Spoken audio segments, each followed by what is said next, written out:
Ka te tiwi, nā wai te whakataitai te tūru tōranga pū o Tāmaki I pā kina ka tahi ka pā kina ke atu I te hononga o tētahi kanohi rongonui ki te kaupapa. Ko Hena Tāmaki te wahine a te amorangi o te hāhi oranga ake ara a Brian Tāmaki. Koia te kaitono ma Vision New Zealand I te pōtitanga motuhake mo te tūru Māori o Tāmaki. Kei a te Ōkiwa McLean, te roa ngātu. E hara I te mea ko ia noa te makaua Brian Tāmaki he, engari ko ia te kanohi home o Vision New Zealand e arua nei te pōti Māori o Tāmaki makaurau. Doing it again, love it, will enjoy it. What have I got to offer? E hāngai ana o rāua uara me ki he rangi Māori ake tāna whiu I te kupu, tai atu ki tāna taira, tōranga pū. I think I've got to offer some life experience, some experience here in Tamaki Makaurau, 27 years in Auckland, so yeah, it's a journey. Kua na hoa kakari I tēnei pōtitanga motuhake ko Pēni Henare o Reipa, rāua ko Orini kaipara o te pāti Māori.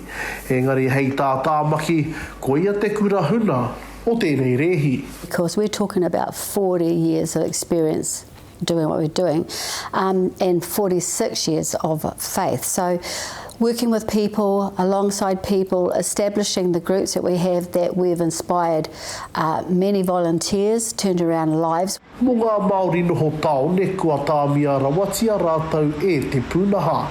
E ai anō kia Tāmaki, ko tana aro ko te whakatika I aua take, mai ngā pakia karāno. For me, it's about inspiring others to do better for them, and then help others along the journey.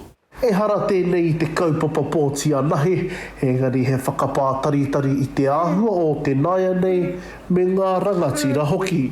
Hei te rua te kaumārima o Akuhata Tuwhera ai te wāhi pōti, ka mutu hei te ono o hepe te mātū ai te pōti motuhake.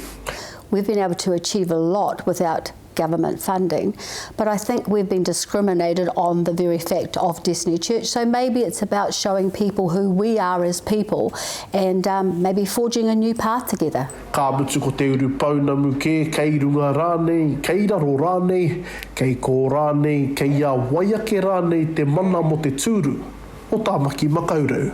Te Ōkiwa McLean, te karere.